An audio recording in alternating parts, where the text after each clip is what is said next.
Welcome to the Boxing Life podcast with me, Tony Jeffries. This is episode 97. On the Boxing Life podcast, you guessed it, I talk about boxing and I talk about life.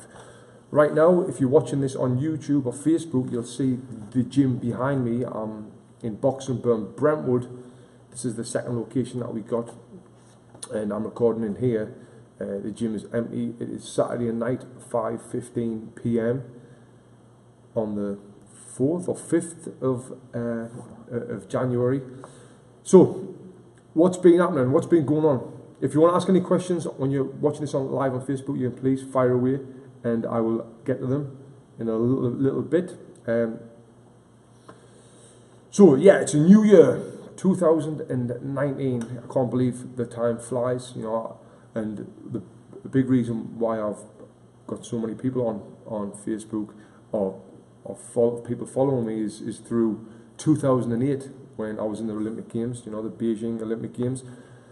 So that's coming up 11 years ago. It was 10 years ago since the competition. It was 11 years ago since I qualified. And doesn't time fly? And I look at myself now and I look at pictures of when I was boxing, and it's like, I can't believe how much I've changed, especially with someone like me, where all the pictures that I really see of me online is when I'm in shape, when I'm in a fight camp, or when I'm in a fight, so when you see me now, I'm like, what is it, 30 pounds heavier than I was when I was fighting, something like that. It's a lot. So that, with the age, yes, I'm looking a little bit different. So I'm just getting back from Big Bear. Big Bear is a skiing destination in the winter. It's a biking and boating destination in the summer. It's 2 hours from Los Angeles. It's beautiful. If you're ever in California, I recommend you go to Big Bear. I was there with a family. I've got family visiting from Sunderland, and they're over here, now. So I thought I'd take them up there. Great New Year, and 2019. I don't know how this year is going to go. There's a lot happening with business. There's going to be some big changes with our business. Me and my business partner Kevin Watson, we've got 2 gyms. We've got Boxingburn in Santa Monica, and we've got Boxingburn in Brentwood. That's where I am now, Boxingburn, Brentwood, as well as the education program. And currently in the Boxingburn Santa Monica location, when we signed that lease, we signed it in 2012, and we signed it for 1 year because they were planning on knocking the building down and then building apartments. It's happening everywhere in Santa Monica, where there's just apartment buildings going up everywhere. So that was in 2012, and then after a year, they let us extend the lease for another year, and then after that, another year, then another year. So we've keep extending the lease each year, but now it's come to the point where it's like, yeah, this year we're looking at knocking this place down. So we're looking for other places to go, other locations, and the good thing about getting a property for a year lease is the rent is less, and when I say less, it's still a fortune in Santa Monica. So now looking at different locations, the rent is more than double, and it's hard to find a place with parking and all that. So the Boxingburn Santa Monica location is what we're really looking for and trying to get. Give me 1 second. If you're watching this on Facebook, I'm going to get a charger for my phone.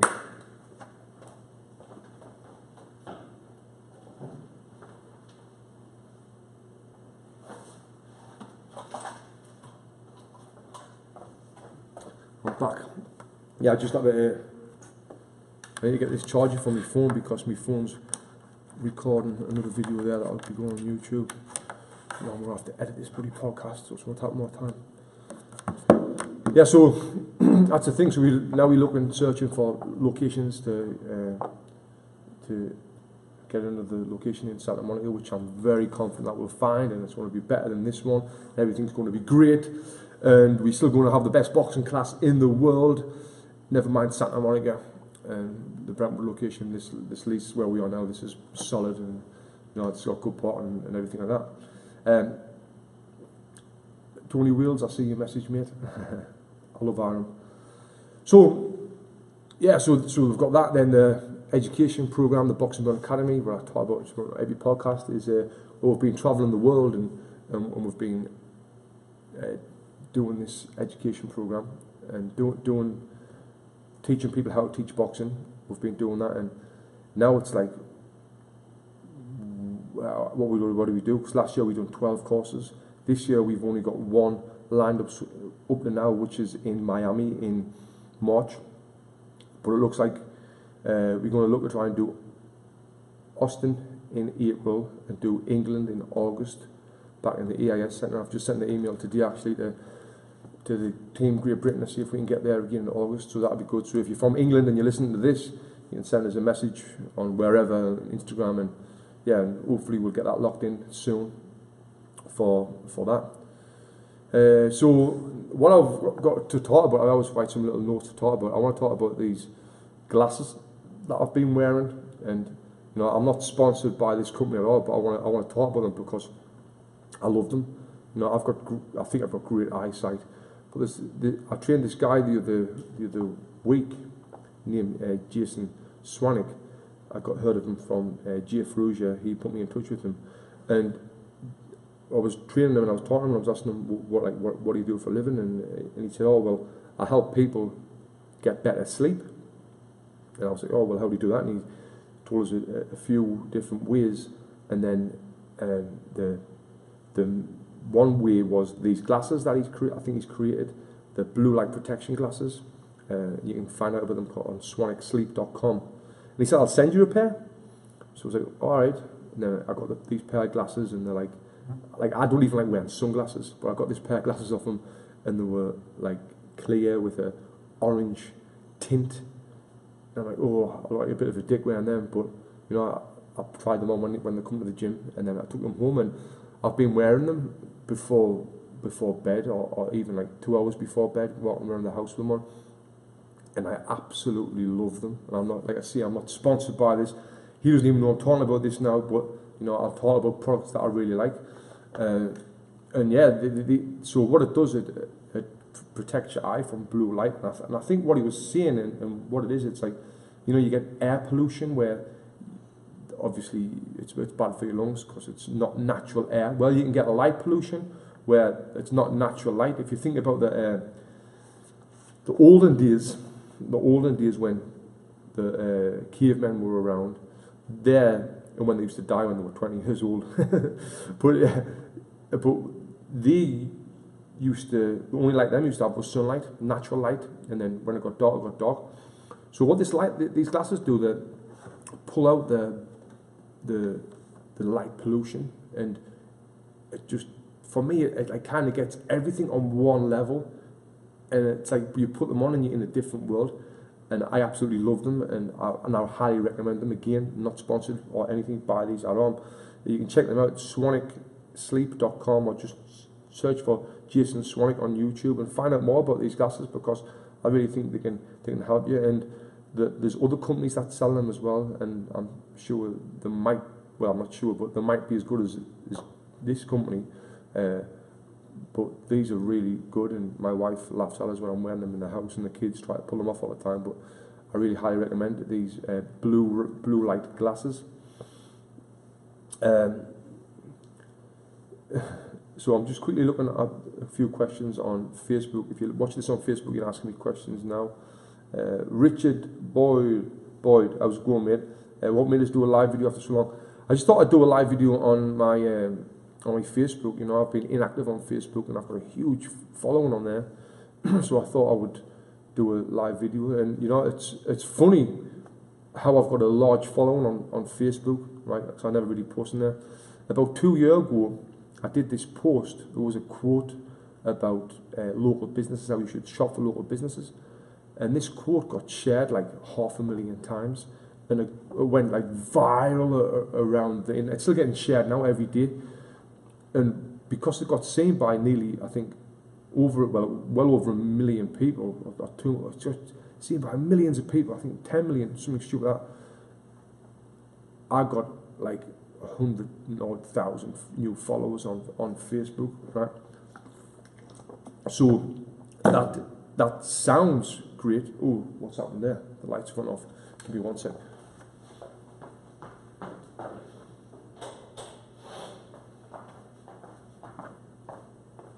Oh, look at that. The electric bill. We've never paid the electric bill, have we? So,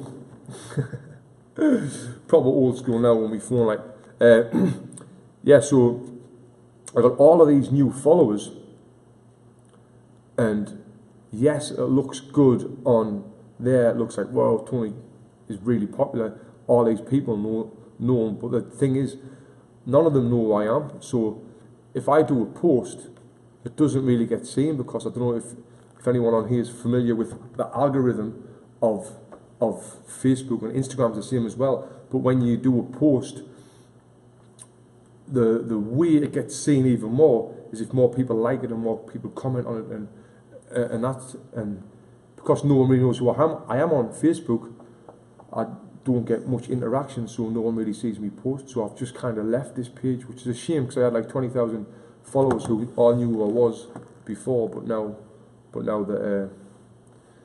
don't. So yeah, so to answer your question, Rich, I just thought I'd come on here, and I've got a personal page as well, and I shared this video with my personal page as well. But as you can see now, I think there's like 10 people watching, and 10 people watching out of having 120,000 people on here. You know, it's like shit really, because no one knows who I am on there. Tony Wales, Aaron Greenwood was in the gym today. So am I following the football? Tell you the truth, not really. I'm not. Sunderland football. The time difference is mad. Sunderland Football Club is shit. I'm sorry, but I mean, I'm not sorry, because it's obviously shit. And you know, you get all hyped up, and then all of a sudden they come down, and it's up and down, it's up and down. And you know, right now I'm so busy that I've got like 3-4 businesses that I'm trying to run. I've got a property business back in the UK. I've got the gyms. I've got the education program, and I've got my new thing. I've just put out a new program teaching people how to be a better boxer. So I've got these 4 businesses that I'm working on, as well as 3 kids. You know, I haven't really got time to get up at 7 o'clock in the morning to go and watch the football match and support the team. And that's not me forgetting where I've come from. If you know me, you know that. But it's me just being real. You know, I haven't got time for that. So that's the reason why I haven't really been following the football so much. What else has been happening? So I've just been to Vegas with my wife. It was for her birthday, and when I was there was a cowboy rodeo show on. It's where the bulls and they do the rodeo and all that. So it's full of people with cowboy hats on and cowboy boots. And I'm standing there thinking, bloody hell, mate, you're a grown man and you're wearing a cowboy hat all the time, you know.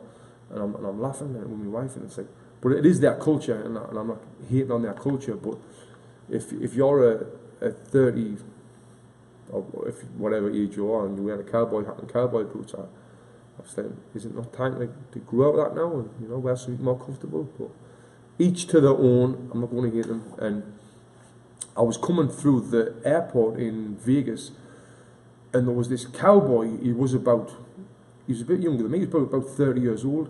He was about 6'5". He must have been like 400 pounds. He was massive, and he was drinking a beer. And he come up to us, and he went, in his proper Southern American accent, saying, "Are you is this the line? I can't do that. Is this the line for the LAX flag?" And I went, "Yes, mate." He went, "Oh," he went, "You look like a boxer." This is the worst accent ever. "You look like a boxer. You a boxer?" It's like, "Yes, mate." Well, I was. And he went, "Oh, yeah, yeah." Then he shook my hand and said, I can't remember what his name was. And this was the hardest handshake I've ever had in my life. This fella nearly just crushed my hand, like destroyed it. He just shook it and he squeezed it so tight, and I was thinking, oh my God, that is so painful. And my eyes must have like exploded because it really hurt. And I went and I was talking to him and all that, and then I was like, "All right, mate, I've got to go." And I like dropped the shoulder and like just turned and went. So I was thinking, I don't want to shake his hand again. I was afraid to shake his hand. Have you ever had that? I mean, I've had people before shake your hand, especially when I was a boxer, and people would shake your hand, and and they try and squeeze it a bit hard because he's a fighter, you know, he must be tough, sure. But some men are like, I think some men is like, it's like you need to have a strong handshake to be a real man and all that. Especially I think in not South America. Where's it? Is it the South? It might be the South, like in Texas and all that. And this fella, yeah, and he destroyed my hand. And yeah, I was scared to shake his hand again, so I like dropped my shoulder and see you mate, bye, and got on the plane. And then I like sat next to the window as well because me and Mrs. got a free upgrade to first class, so we were right at the front. I knew he was going to walk past us, so I sat at the window, and when I seen him come on, I turned like kind of look at the window just in case he stuck his hand over and shook my hand. I thought, nah, mate, I'm not even entertaining you with that. I'm not entertaining you with that. Another thing that when I went to Vegas, I got there and I went and had a few drinks, and I went and got a tattoo straight away. I got a tattoo of a crown on me arm and my bicep, and I got it from my friend Paul King. Paul King's been on this podcast. Very good friend of mine. He's just a great guy. Do anything for you. I know, like, I mean, I've got family and all that, but like, if anything ever happened to me, I know he'd take care of my kids. You know, he'd take care of my wife if my wife died or whatever. He is taught that, but like, this guy is the best guy in the world, and he's a very good friend of mine. So I thought, I'm going to get his name tattooed on us. So rather than get his name, I got a crown for King because it's his last name, and that got us thinking. Like, you know, everyone gets people's names tattooed on them when they die. You know, I got my coach Bobby Bute's name tattooed on my leg when he passed away, and I'm thinking, no, let's get tattoos on yourself. If you're one of these people like who like tattoos, get tattoos on yourself of people who's alive, because, you know, then you can enjoy it. When I'm not a religious person, I think when you're dead, you're gone. So when someone's dead, they're gone. They're not going to. I don't believe that they're going to be a ghost or an angel or a spirit, and they're going to look and they're going to be like, oh, look how much he loves me because he's got a tattoo on his arm of my name. I don't believe that. So let's get tattoos on people now when you're alive to celebrate them and celebrate that your love for them. And yeah, I'm a big believer in that. Don't wait until someone dies. I know Glenn's just getting his mom's name tattooed on his ribs today, like massive. I know his mum and his gran have got the same name, Margaret, but his nan passed away, so he got it like to represent his mum and his nan. But he got it absolutely massive, and Glenn's not even a massive person, so it's hard to think that he got a massive tattoo. But he got it from his like armpit down to his hip, on the side of his body. Yeah. So another thing that's happening big in my life right now, I've just got probably the most popular client, famous client I've ever trained in. Well, seeing that, I think I trained Chris Hemsworth, the Thor actor. He probably maybe bigger worldwide, but I think in the UK, this guy I'm about to train on Monday, he's huge, really big name. I can't announce his name right now, but I'm hoping that next week he'll post on his social media that he's been training with me, and that I'll be able to post it as well. But it's like a massive name, and the way I got this client was through Conor McGregor's manager. Conor McGregor, he used to train at this gym here where I am, Boxing Burn Brentwood, and his manager reached out to me and said, would you mind training this fella in January for something that might be happening? And I was like, yeah, definitely. So I've been to this fella's house and taught him, and now it's kicking off, and yeah, I might be training. So watch this space. This is going to be a huge client, which I think everyone will be surprised about. You know what was funny? It was let me just see what's happening here. Talking about Conor McGregor, what was funny was I think that I've achieved quite a bit in my life and in my career, but when Conor McGregor come and trained at Boxing Burn Brentwood and this gym here, and I got a picture with him in the ring. I don't think I've had as many people since the Olympics tell me, wow, Tony, you've absolutely smashed it. You're killing it in life. You're doing it. You're killing it. You're class and all that. like, bloody hell, all I've done was got a picture with Conor McGregor, and everyone's telling us that I smashed it, that I killed it, that I'm killing it in life. So yeah, so I'm training this guy, this high-profile client soon, and yeah, I'm really excited. It's going to be a big task for me, and I'm excited, and I'm up for it, and I'm really up for the challenge as well. Another thing that's been going on, I got high. I've been getting high. I've got high a couple of times now, and I'm totally anti-drugs, and and if you know me, you know I'm against drugs, and I think they're the devil and the worst thing ever. But in America now, cannabis is legal. Well, in California, it's legal, and you can have it. And there's this shop. It's called MedMen, M-E-D, like medical MedMen, and from the shop you can get. It's like the Apple store, like when you go in, there's iPads and there's things on the desk, and the iPads are telling you about what this product is in front, and it's really nice. And then they've got loads of staff there, all wearing the same T-shirts like they wear in the Apple store, and they tell you they've got everything for everything. And I was training a guy called BJ Adore, who's former Men's Fitness director, I think, and he's a proper fitness guru. I recommend you follow him on Instagram. BJ Adore, he puts workouts out there for you and all that, using just body weight, so he's great. But he was telling me that about this this CBD oil and these gels and these edibles tablets, these edibles, what get you high. And so I did it the other week for the first time, and it was class. And he said, like, when you do it, you're gonna think whatever you're watching on TV is the best thing ever. So I had one, like, this is like probably the first proper time I got high. Like a while ago, I had a toot on one of them vapor pens, and I got a little bit stoned, but not like this. So I had it, and I went to bed with my missus, and we watched Home Alone 2 with the kids, and I was laughing my head off, and I don't normally laugh out loud and stuff like that. And it was really good, and it's so good for your anxiety and stress and things like that.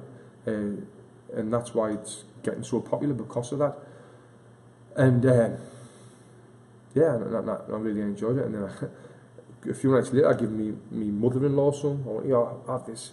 This is going to help you. She's got nothing wrong with it. Just have this. So she had it, and then she went to bed at about I think 7 o'clock, and then we'll go back 9 the next morning. She had a good 14 hours sleep, and yeah. So I don't know if have you ever had this cannabis CBD stuff that's out now. I'm not that knowledgeable about it, but I enjoyed it, and and it was good. And I don't want to recommend it. I would never recommend it to anyone because I don't know enough about it. But BJ recommended it to me, and I trust BJ. So yeah, I did it, and it was great. So because I write my notes down what I'm going to talk about on here. And I've got on here, why do women like flowers? The other day, it was for my missus' birthday. I went and got her a bunch of flowers, and I was walking around the shop looking for flowers and smelling them and all that, like you do. And I'm thinking, why the fucking hell does people want to have flowers? Why does people have flowers? Why do they want them? What's the big deal about them? Because they cost like $25. That's how much I paid for them. And they die within like 3 or 4 days or whatever it is, and they sit there, they do nothing. What's the point, right? Did you get it? But you can get false flowers that look better, that stay alive forever. Well, not alive, but they stay looking good forever. Then you can get this mister, what's it called? I've got a couple in the house now, like the mister thing where you put the drops in of smelly oils, and they smell the room out beautiful, whatever you want, like lavender and tea tree and all sorts of stuff. You can get them as well, and them's cheap from Amazon, like $12. So for the price of a bunch of flowers that's going to last you 3 days, you can get better looking flowers with better scents for the same price that lasts forever. I didn't get it. What is it with women? Why does women love flowers? And I honestly, I don't understand it. I really don't understand it. Yeah, so it was the same day when I got them flowers that I was in the Fairmont Hotel doing some work. So the Fairmont Hotel is a hotel in Santa Monica where I love to go. It's really nice environment. It's chilled out. You've got free Wi-Fi in there, and it's a high-end place. Yeah, the coffees might be an extra $1, or the cocktails might be an extra $3 to the pub down the street. But you can sit there in comfortable seats in a beautiful hotel. So I'm sitting there, and Glenn, and we were doing some work, and I looked at the table next to us, and I looked at Glenn and went, fuck me, Glenn, is that who I think it is? And Glenn looked at me and went, shit, it is, it's him. Bloody hell. It's only Arnold Schwarzenegger sitting on the table next to us. Like, whoa, that's mad, that. Like, Arnie's just there on the table next to us. And it was that day when my missus was in a cafe in Santa Monica as well, and she seen Arnold Schwarzenegger. So me and my missus both seen him in one day. Then he was, like I say, he was sitting on the table next to us. I was like, wow, just chilling, having a cup of tea. He was drinking a cup of tea, and he was doing work as well. And it was mad. It was surreal. That's the thing about living over here in Los Angeles. Like you'll when you come from where I'm from Sunderland, you never in a million years think you're gonna see someone like that.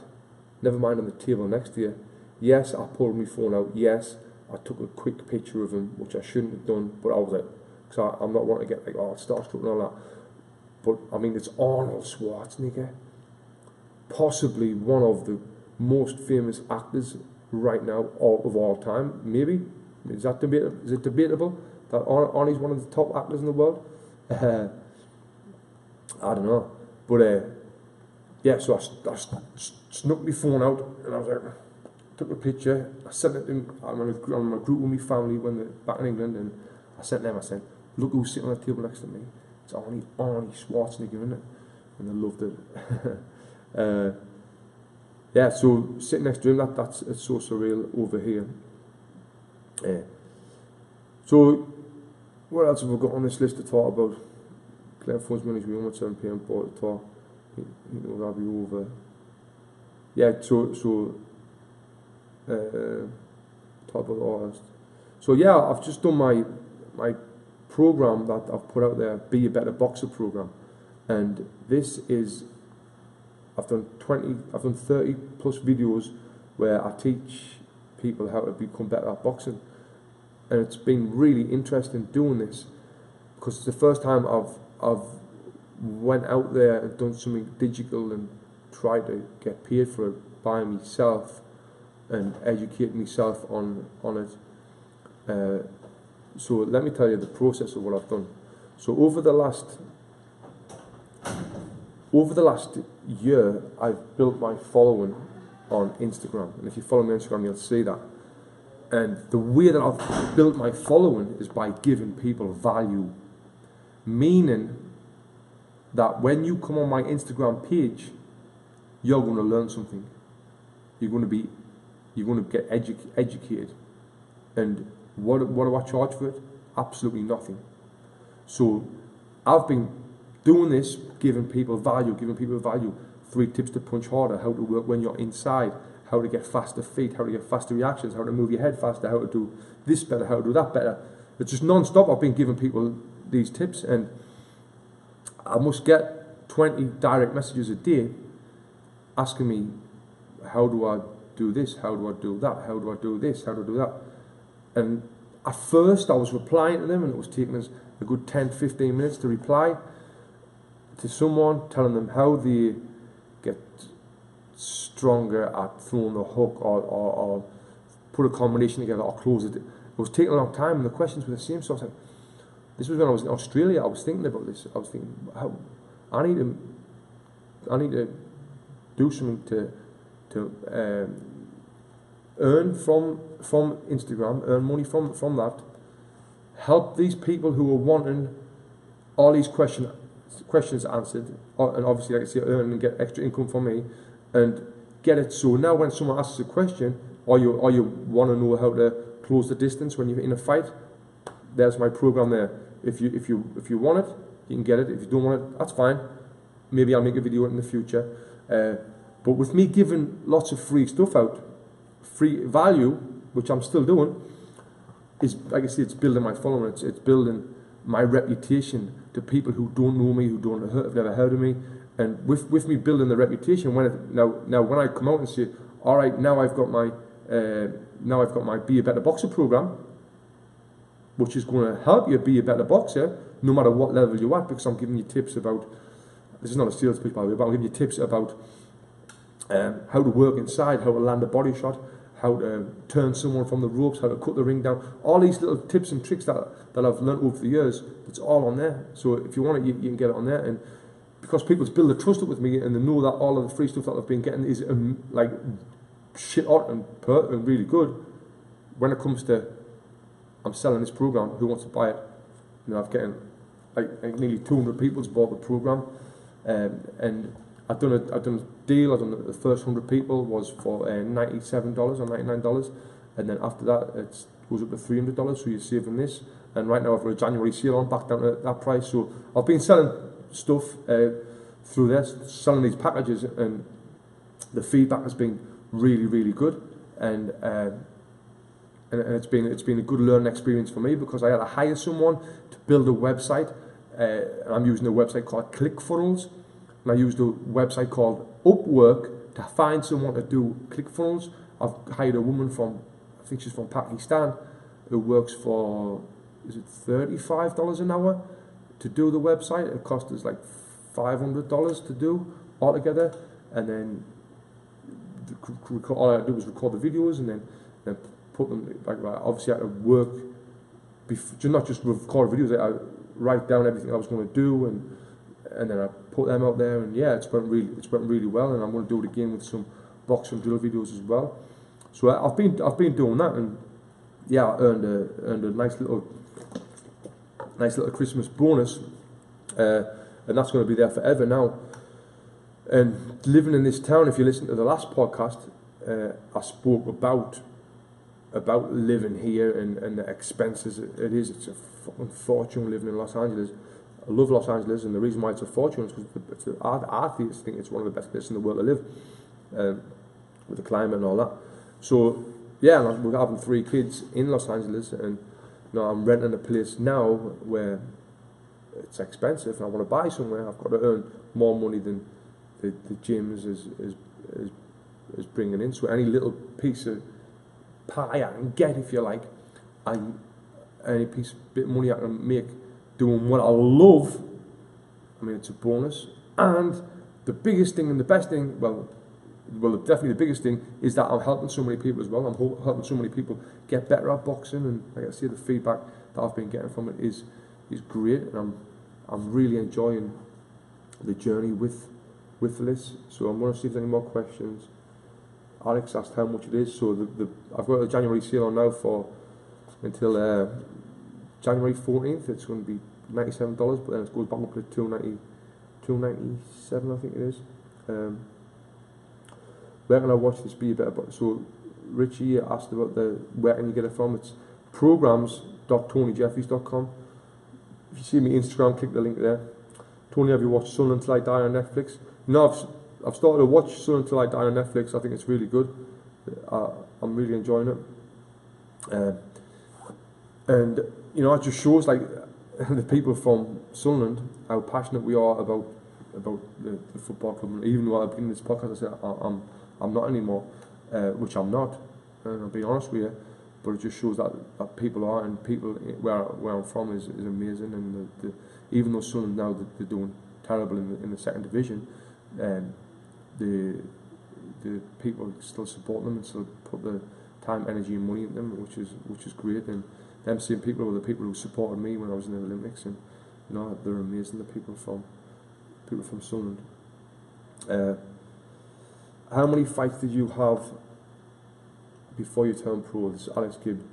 I had 96 fights before I turned professional, and 57 of them were for England and Great Britain.